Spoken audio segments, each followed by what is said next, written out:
Donc je vais vous montrer comment je réalise une hache de guerre de type danoise à la forge avec un tranchant rapporté. Donc en premier, on va aller allumer le feu. On fait chauffer ça et qu'on a fait couler notre café, on va avoir le temps de découper notre plaque de métal qui a un acier doux, donc un acier qui a pas beaucoup de carbone, donc il va être tendre. On découpe notre forme rectangulaire du schéma de la taille souhaitée dépendamment de la hache et on va faire quelques petites marques au poinçon. Ces marques-là, ça va nous permettre, une fois que ça va être à haute température, le stylo, il va s'effacer, mais ces marques-là vont rester visibles. Et c'est grâce à cela qu'on va pouvoir savoir où frapper et que ce soit symétrique de la face droite à la face gauche de la hache. Et voilà. Allez, c'est parti. Et on envoie pour au moins 8 heures de boulot. Youhou.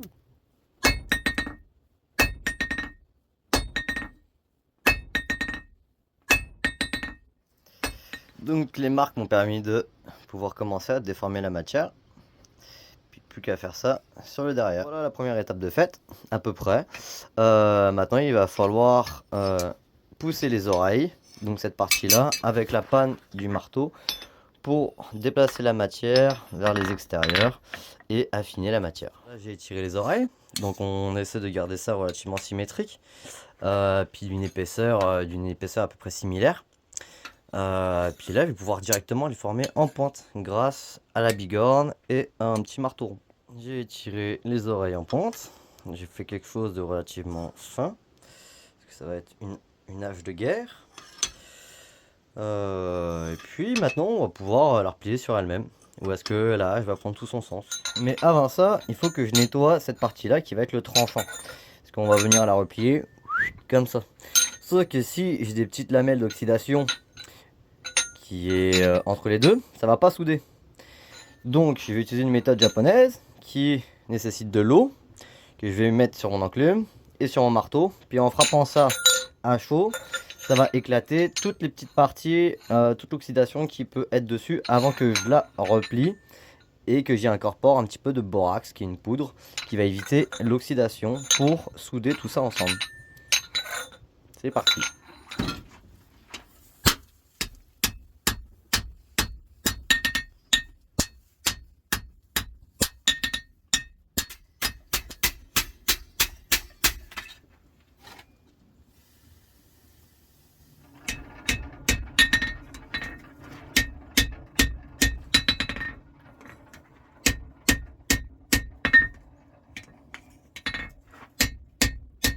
Maintenant que la hache est refermée, il n'y aura plus qu'à souder notamment toute cette partie-là.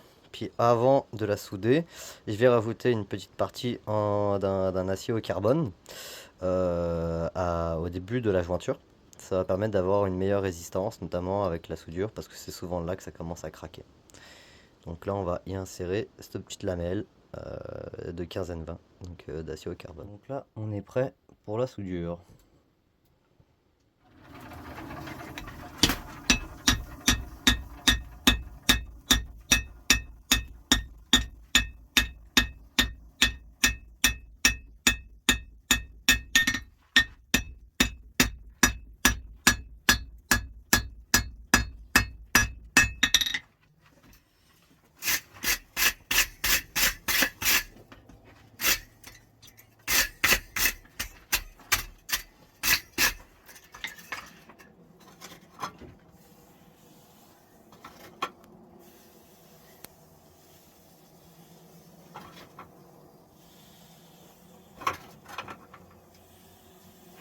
Donc ça, c'est ce qu'on appelle une soudure par diffusion.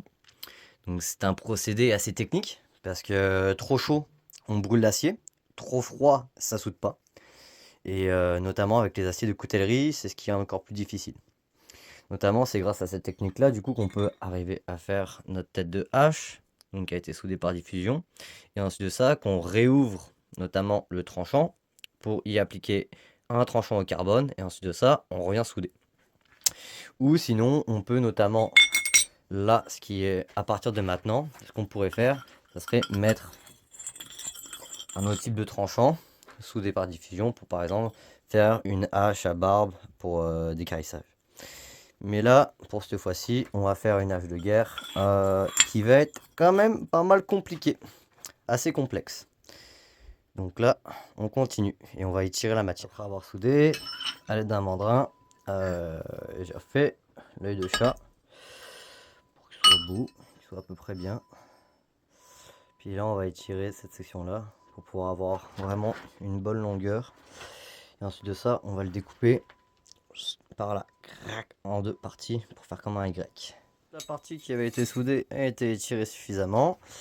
Et on a sur une épaisseur, on est sur la bonne épaisseur. Donc maintenant, plus qu'à le couper en deux. Puis ensuite de ça, demain, on va souder le reste. Un nouveau beau petit matin qui se lève. Donc on était rendu là, on est prêt à découper la section qu'on a étirée hier. Et donc pour ça, on va recommencer en foyer. Et c'est parti. C'est beau ça, hein, c'est nickel. On a quand même une belle soudure. Ici j'ai fait un petit épaulement hier soir pour pouvoir ensuite de ça l'ouvrir et vous allez voir pour la ressouder. Donc avoir un petit peu plus de matière sur le bout. Donc je l'ai pas coupé hier parce que j'étais fatigué et on était dans le noir. Puis on travaille sur une matière qui est relativement capricieuse quand on fait des soudures de même. Puis je suis pas à l'abri de la péter. Je suis pas à l'abri de la péter, même là je vais peut-être la forger puis finalement créer une faiblesse, la casser. On travaille de la matière, ça vaut cher, on a passé pas mal de temps dessus. Donc mieux vaut mettre toutes les chances de son côté. Et puis c'est pour ça que ça vaut cher, hein. C'est sûr que ça prend pas mal de matériaux, puis pas mal de connaissances, pas mal de temps, hein. Donc c'est sûr que les haches traditionnelles, bah, c'est ça aussi, hein. Donc ça par exemple, ce qu'on peut voir, c'est pas très grave. Ça, c'est juste le renfoncement qui est avant la soudure. Donc la soudure, elle commence ici à peu près. On va pouvoir peut-être le retravailler avec une petite lime. Donc pour l'instant, ça c'est cool. Là, on voit ici, c'est ici que ça commence. C'est juste une sorte de bourrelet qui s'est remis par-dessus. Donc la soudure est vraiment belle. Tout est top. Tout est top pour l'instant. Vraiment ça qui permet de voir aussi à la clarté du jour, voir si c'est beau. Ça va pouvoir reprendre un petit peu à la lime après, pour faire un beau petit rond en arrière. Donc ça, on est sur une belle ébauche quand même. C'est quand même bien. C'est beau, je suis content. Donc pendant que ça chauffe et que le café coule, j'en profite pour checker mes PDF. Donc on va faire une hache comme celle-là. Donc c'est une hache à deux mains, donc une Danax, une hache de guerre. Elle provient de Ludwigshafen, désolé pour la prononciation, c'est au Danemark. Et elle date de 950 à 1050 après Jésus-Christ. Donc on attend que le café coule et puis on s'y met, hein. J'ai pas les mesures exactes de la hache, donc on va le faire à peu près à l'œil. Donc là, j'ai fait mes tracés pour pouvoir découper. La découpe, je pourrais le faire à chaud, directement à la forge. Je le ferai monter à température, puis je pourrais le taper avec une tranche à chaud, pac, pac, pac, pac, pour pouvoir le couper.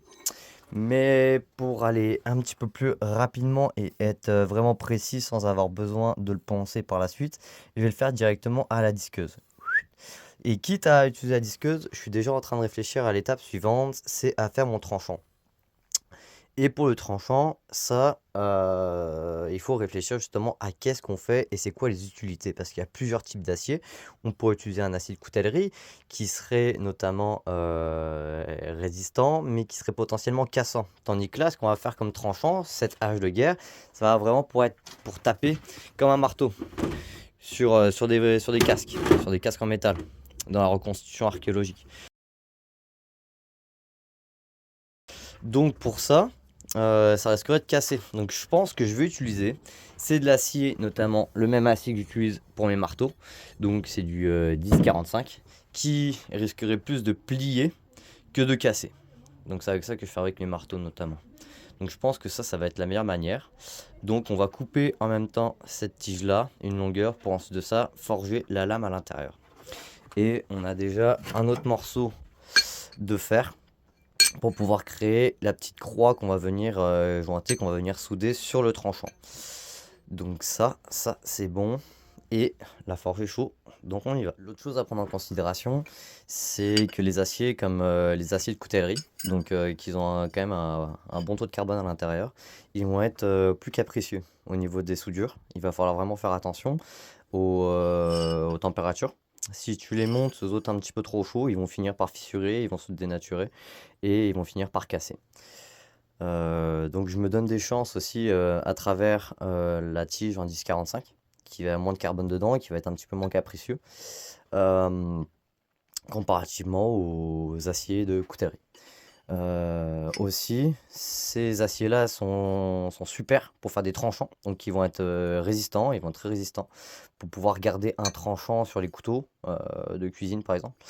Euh, mais la résistance, la dureté que ça implique, euh, bah, ça fait que ça devient cassant. Si on prend du fer, par exemple, lui, pour un tranchant, il tiendrait pas longtemps. Il s'émousserait assez rapidement. Par contre, il plierait. Il plierait à la place de casser. Donc c'est un petit peu entre les deux. Donc entre un acier avec 1% de carbone ça c'est à peu près on va dire 0,22, 0,25% de carbone. Donc un acier doux, puis un acier de coutellerie, bah, on finit par avoir un acier moyen carbone, donc le 1045, qui va permettre d'avoir une qualité mécanique suffisante pour pouvoir taper sur un casque, pour au pire des cas que ça plie à la place que ça casse. On préfère que ça plie que ça casse, plier, on peut le poncer, casser et il faut tout recommencer.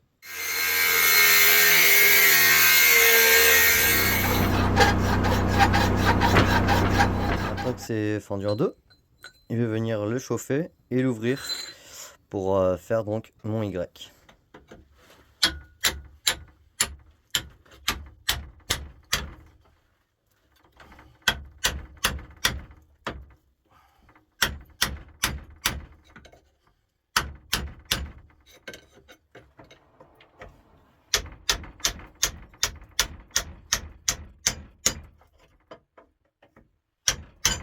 Voilà. On a écarté du coup en Y. J'aime bien la forme que je lui ai donnée. Maintenant, on va pouvoir travailler directement sur le tranchant. J'ai aplati le tranchant en 1045. Pour l'instant, il est encore relativement épais. Donc, pour pouvoir faire les soudures notamment. Donc, comme je vous disais, les températures de soudure sont des températures critiques parce que on peut rapidement les foirer si c'est trop chaud ou si c'est trop froid.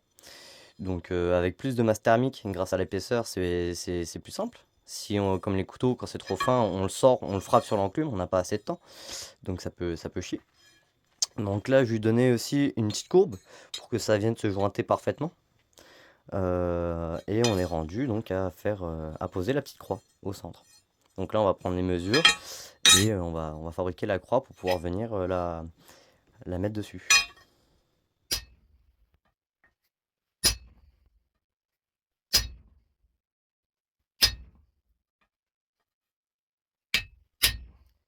Je lui donnais un petit profil.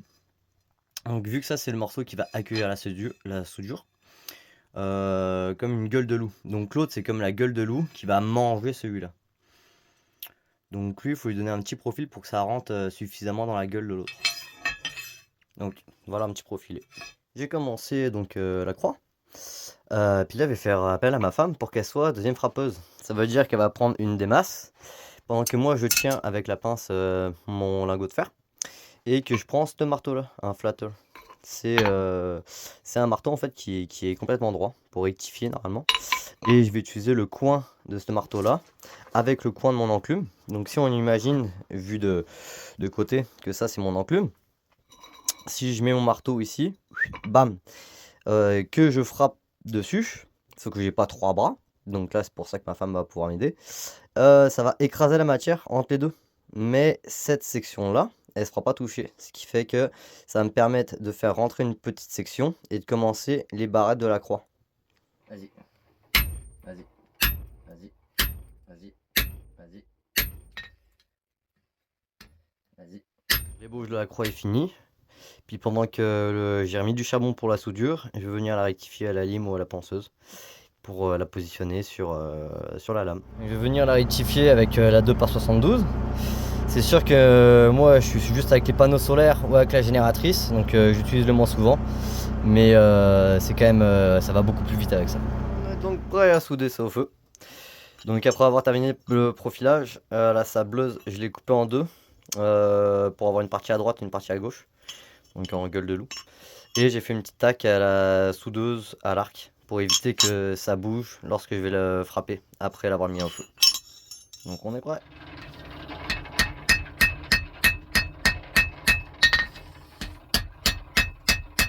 Ça y est, la soudure est faite. Maintenant, plus qu'à faire un profilé sur chaque bord. On ouvre les deux côtés en gueule de chien. Pac, pac, et soudure encore. Ah ouais, ça commence à avoir de la gueule. Hein. Donc là, on est prêt pour la soudure. J'ai fait les ouvertures en gueule de loup de chaque bord. On fait une petite taque la soudeuse à l'arc, pareil comme la croix. Donc là, on est prêt pour souder la partie basse, puis ensuite de ça la partie haute ou inversement. Et on se trouve après.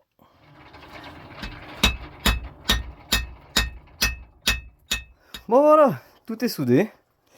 Et puis maintenant, il n'y a plus qu'à affiner la matière. Donc en partant de là, donner la distance, affiner le tranchant pour avoir à peu près 5 mm de tranchant. La fin de l'ébauche, donc tout est soudé. Là il commence à se faire tard, donc pour ce soir je vais juste enlever la bosse du dessus et la bosse du dessous pour faire ça relativement joli, pour faire une photo un peu sympa. Et puis après je la fais chauffer et je l'envoie directement dans la vermiculite. Ça pour toute la nuit. Ça va faire un traitement thermique pour que ce soit plus facile demain de reprendre les courbes avec la sableuse et avec une lime à l'intérieur. Et puis demain on fera quelques insertions, quelques motifs aussi sur les côtés de la lame. En même temps de poncer, ça me permet de regarder si toutes mes soudures sont bonnes. J'essaie de faire le zoom. Okay. Donc là on peut voir que c'est nickel. Donc ça c'est la jonction. Hein. Donc tout a bien soudé, tout est propre. Il va bien dormir ce soir. Oui. Il y a pas mal de vent. Ça sera un temps pour aller faire du voilier ça. Mais aujourd'hui on termine la hache. Donc tout est beau, tout est nickel. Plus qu'à la poncer avec la sableuse et avec des limes pour l'intérieur. Ça va prendre un petit peu de temps. Et puis après on se retrouve pour faire les traitements thermiques du tranchant. Donc ça va être au top. Il y a un truc que j'adore faire, c'est tu le prends même sur le point d'équilibre et tu checkes la résonance. Ça devient une cloche. Et donc avant de passer sur la machine à poncer, en premier avec un stylo je dessine toute la forme que je veux avoir, comme ça m'évite de dépasser, puis ça m'assure que je fais quelque chose de bien, puis de beau. Après avoir passé du gros grain, je change la masse strap pour du plus petit, puis ça va commencer vraiment à harmoniser toutes les micro petites bosses qu'il peut y avoir dessus. Toute la partie extérieure est faite, poncée puis bavurée, vu que ça va être une hache qu'on va vraiment utiliser pour se taper dessus. Il va me manquer maintenant à faire l'intérieur à la lime pour que ça rentre dans le trou. Ouais, le ponçage c'est pas le truc que je préfère. Mais au moins je suis content de faire des haches, parce que les haches ça prend moins de ponçage que les couteaux que je fabrique notamment. Et par exemple mon frère il est en France puis il fabrique des épées. Et c'est des trucs incroyables qu'il fait. Je vous invite vraiment à aller voir sa page, l'atelier de Keldabor. Je la mettrai en description. Et mais par contre, ça prend des heures et des heures de ponçage, quoi. Putain, il y a tout mon respect pour ça. Tout mon respect. Donc là, je prends ma hache. Je vais faire les dessins. Je vais la mettre dans l'étau, sortir mes limes et on va gratter tout l'intérieur.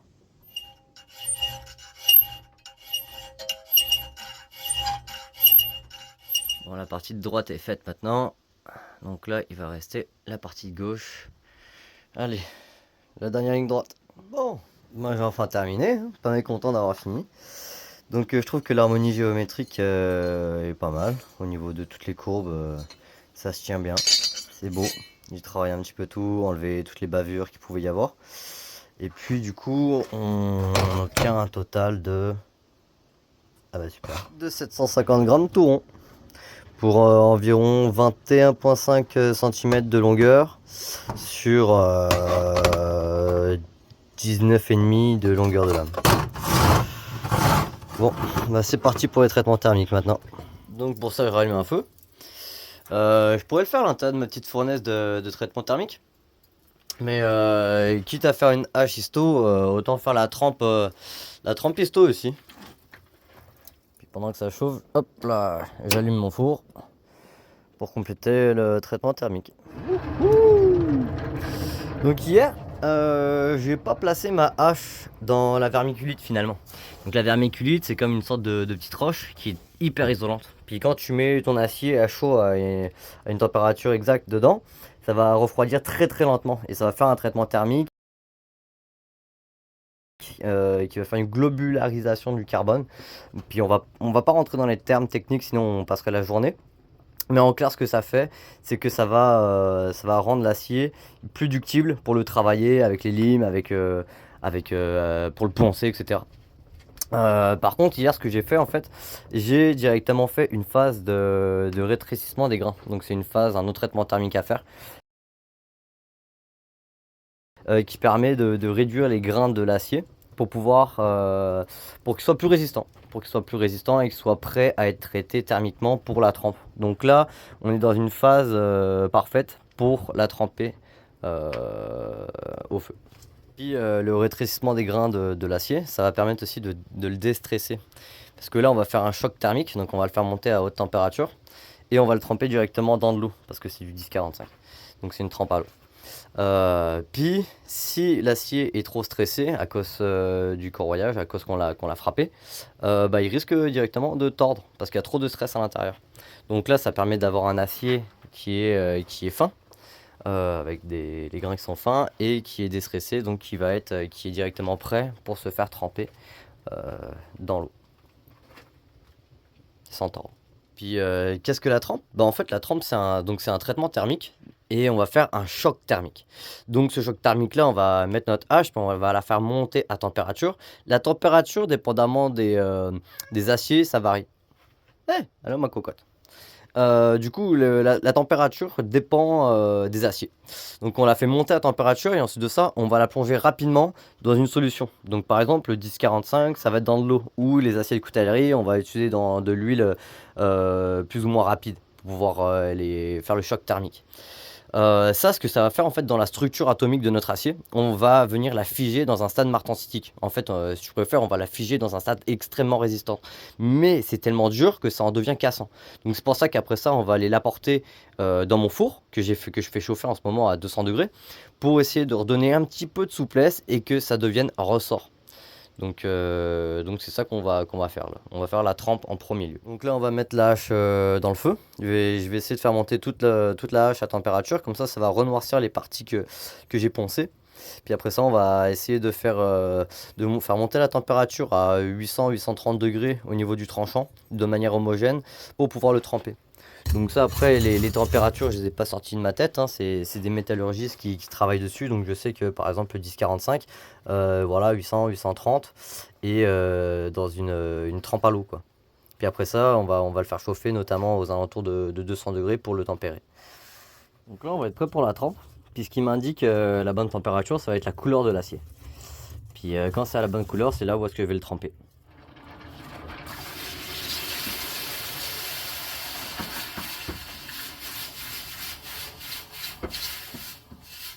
On enfourne la hache à 200 degrés pendant 2 heures avec une petite pause de refroidissement entre les deux et on se retrouve après. Voilà, ça fait 1 heure que la hache est dans le bain. Hop là, c'est le moment de la sortir. Donc là, on attend qu'elle refroidisse et on la remet pendant 1 heure. Ça, c'est un des moments que je préfère. C'est tu te lèves le matin avec ton petit café, puis la bonne compagnie. Puis t'inspectes ta pièce. Que ça fait 3 jours que tu travailles dessus, que tu es parti de retaille. C'est comme de la magie. Tout est parfait. Ça aurait pu chier à beaucoup d'endroits. Il y a quand même pas mal de soudure. Puis c'est la première fois que je fais avec une hache de ce type-là. Putain, c'est trop cool. Ah, c'est génial. C'est malade. Il va rester plus qu'à la nettoyer maintenant. Bon, avant de la nettoyer, je pense que je vais laisser mon logo sur la hache. Donc je vais venir le chauffer avec une torche. Puis ici, je vais mettre une guenille qui va être mouillée pour éviter que ça change les traitements thermiques. Sur ce côté-là, si je le chauffe, c'est pas très grave parce qu'il n'y a pas de traitement thermique ici, vu que c'est du fer. C'est vraiment sur la lame qu'il y en a. Normalement, j'en laisse pas parce que je suis toujours ambigu sur ma marque. Je trouve que comme avec les noms puis les marques, j'ai toujours des problèmes. J'ai l'impression que c'est jamais assez parfait. Mais bon, là, elle part jusqu'en France, donc je pense que ça serait quand même cool de laisser un logo dessus. Donc je vais laisser celui que j'utilise en ce moment, puis ça va être cool.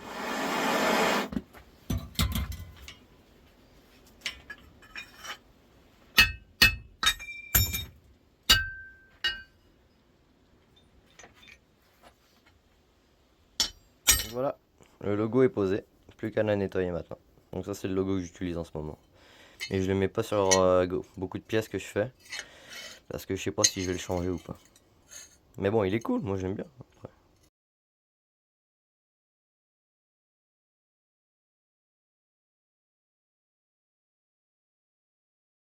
Pour la finition, je vais utiliser une grosse brosse en fil de fer sur la disqueuse pour enlever toutes les petites parties de calamine et redonner un beau argenté à la hache. J'ai déjà passé un petit coup de brosse hier après la trempe pour enlever les parties de calamine, mais là ça va être la finition. Après ça, je vais passer un petit coup de cette frotte là aussi qui est en acier, en fil de fer, un petit peu plus doux pour donner ce côté argenté. Et je vais faire chauffer ma hache à 80 degrés et je vais mettre de la cire de Marcoba. Donc c'est une des cires les plus résistantes qu'il y a. Et sur la hache, ça va lui faire un petit revêtement de cire qui va éviter l'oxydation, donc qui va éviter que ça rouille par la suite. Après, je vais lui donner un petit coup de frotte, donc cette affaire là en coton, avec un petit peu de pâte à polir, puis après ça je vais la nettoyer. Maintenant, avec une guenille et du nafta, je vais venir enlever toutes les résidus de pâte à polir. Et après ça, on va mettre la cire. C'est parti. Ça part dans le four pour le réchauffer à 80 degrés. Bon, pendant que ça chauffe, pour ceux qui se demandent ce que j'utilise dans mon atelier, bah écoute, c'est sûr que c'est une forge traditionnelle. Il y a le moins d'électricité possible parce que ma génératrice elle boit comme un vieux tracteur. Donc j'ai privilégié vraiment tous les outillages mécaniques et pas électriques. Donc comme cette vieille presse drill là hein, que je tourne manuellement, puis que je descends pour pouvoir percer mes trous, ou comme cette vieille forge coloniale avec un soufflet manuel. Donc je tourne la manivelle, ça fait tourner un ventilateur qui envoie l'air à l'intérieur de mon pète-à-feu pour augmenter la température. Après sinon une enclume, puis tout est fait au marteau, puis à la main. C'est sûr qu'il faut entretenir les tendinites. Hein. Et puis un étau, ça c'est vraiment précieux hein, pour pouvoir un étau de forgeron. Swatch block, une petite enclume qui est bindrette. Donc c'est sûr que tout est fait à la main. Après on peut quand même faire des petites pépites. Hein. Donc différents types de couteaux en acier damassé, différents types de haches, ça c'est des haches de reconstitution archéologique, donc ça c'est plus une herminette pas. Mais je fabrique aussi mon propre fer, que je transforme en acier pour faire des couteaux à partir du minerai que je trouve dans les forêts vers Gatineau. Puis tout en reconstitution archéologique avec des vieux soufflets, je fabrique une loupe de fer que je transforme en acier après. Après c'est sûr que ça prend beaucoup plus de temps. Hein. C'est sûr que ça prend extrêmement beaucoup de temps. Après, c'est vrai que si j'aurais l'électricité, je prendrais un power hammer parce que c'est sûr que tout ce qui est au niveau des tendons, de l'épaule, du bras, puis tout, ça finit par se maganer avec les années. Donc il va falloir que je trouve un local avec l'électricité. Mais c'est extrêmement rare de trouver. C'est extrêmement rare. C'est quand même rare de trouver des outils. Des power hammers au Québec, et même des enclumes, ça vaut extrêmement cher à cause de la rareté. Mais j'utilise quand même un petit peu l'électricité, notamment comme le four de traitement thermique. À la base, c'est pour la céramique, mais je l'utilise pour les couteaux parce que certains aciers demandent vraiment une température très précise. Donc ça, pour utiliser pour les couteaux, pour être sûr de mes traitements thermiques et avoir une qualité irréprochable. Sinon, au niveau électricité, ouais, j'utilise aussi une 2 par 72. Donc ça me permet vraiment de gagner beaucoup de temps. Sinon, ça serait vraiment. Déjà que je suis pas très rentable, alors si je ferais pas ça, ça serait limite. Je gagne rien en fait. Sinon, ouais, j'ai un petit buffer pour le polissage, ça aussi, puis pour nettoyer un petit peu les aciers. Et une petite presse drill à Dremel pour pouvoir percer mes trous, notamment dans le cuir, pour faire les fourreaux des couteaux ou des haches. Donc c'est sûr que tout est fait à la main, puis ça prend beaucoup plus de temps. Donc là, j'essaie de trouver des outils mécaniques pour réussir à avoir une production rentable. Mais c'est sûr que c'est difficile à trouver, c'est rare au Québec. Mais comme disait mon père, c'est sûr qu'en faisant tout à la main, c'est là où est-ce que tu es le plus proche du fer, hein, du savoir-faire. Ça prend beaucoup plus de temps, d'énergie, mais tu vois vraiment les déplacements de matière. Puis je pense qu'il n'y a pas mieux pour commencer. Après, il va quand même falloir que je trouve des alternatives hein, pour déplacer la matière. Parce que là, pour l'instant, c'est mon épaule qui prend tout. Mais au niveau de la santé, bah, du coup, c'est toutes les tendinites, le poignet, le cou, les épaules. Puis notamment, j'ai un ami il a dû se faire opérer aux épaules à force de forger depuis qu'il est jeune. C'est les canals carpiens, je crois que ça s'appelle. Ça finit par se maganer, donc il faut quand même faire attention. Donc pour l'instant, quand on est jeune, ça marche. Mais après ça, plus on vieillit, plus il y a des risques sur la santé, quoi. Donc il faut y penser maintenant avant que ce soit trop tard. Après, c'est aussi au niveau du prix de l'acquisition, tu vois, au Québec. C'est pour ça que ça vaut cher aussi la forge, ici. C'est comme par exemple une enclume comme ça, en France, tu vas la trouver à 150 euros. Tandis qu'ici, tu vas être entre 1000 à 1500 dollars. Donc ça fait quoi? Ça fait 800 balles. Donc c'est 8 fois plus cher quasiment ici. Après, voilà, c'est ça qui fait aussi pourquoi la rareté. Et quand on t'achète une pièce ici au Québec de forge, bah ça vaut beaucoup plus cher que par exemple en France. Donc c'est ça. Bon, allez, on va chercher la hache. Voilà, la hache est terminée au complet. Ça donne bien finalement le petit logo. Ça rappelle un peu la croix en dessous. Eh nickel, bon sûr, il y a toujours quelques petites aspérités, hein. Après, j'aurais pu le penser, mais là finalement je l'ai pas pensé, je la laisse vraiment presque brute de forge. Moi je trouve ça assez joli, c'est un petit côté que j'aime bien moi personnellement. Après, je crois que historiquement ils pensaient tout, hein. Je sais plus d'où est-ce que je tiens ça, mais je crois qu'ils pensaient tout, notamment les Scandinaves. En tout cas, il y a encore pas mal de croûtes à manger hein, au niveau de la forge. Mais des fois, je fais des trucs, je suis quand même pas mal fier. Ça, je suis vraiment content. Elle donne bien. Ça va faire du mal de la voir partir quand même. Mais bon, c'est pour un de mes frères.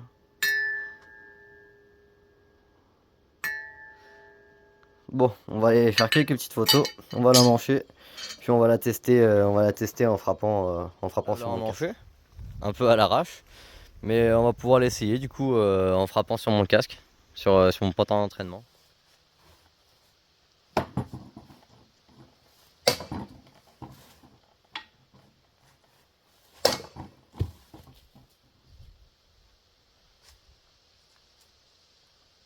Bon, bah, elle passe les tests haut la main, aucune marque sur le tranchant, rien du tout. C'est pas la hache la plus légère que j'ai rencontrée, mais pour la grandeur que ça a, c'est incroyable. C'est vraiment, elle est hyper maniable, légère pour la superficie du tranchant.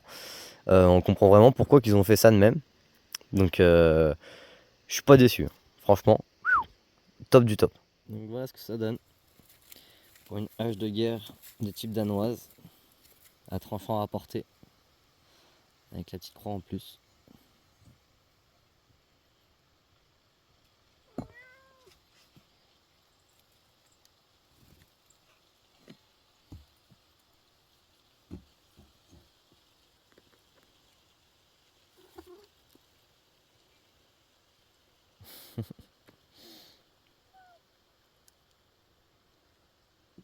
Voilà, c'était mes méthodes pour faire une Danax à tranchant rapporté. J'espère que vous avez apprécié la vidéo, puis si vous avez des questions, n'hésitez pas. En tout cas, on a une Danax de malade. J'espère que mon ami va être content. Yay! Ciao!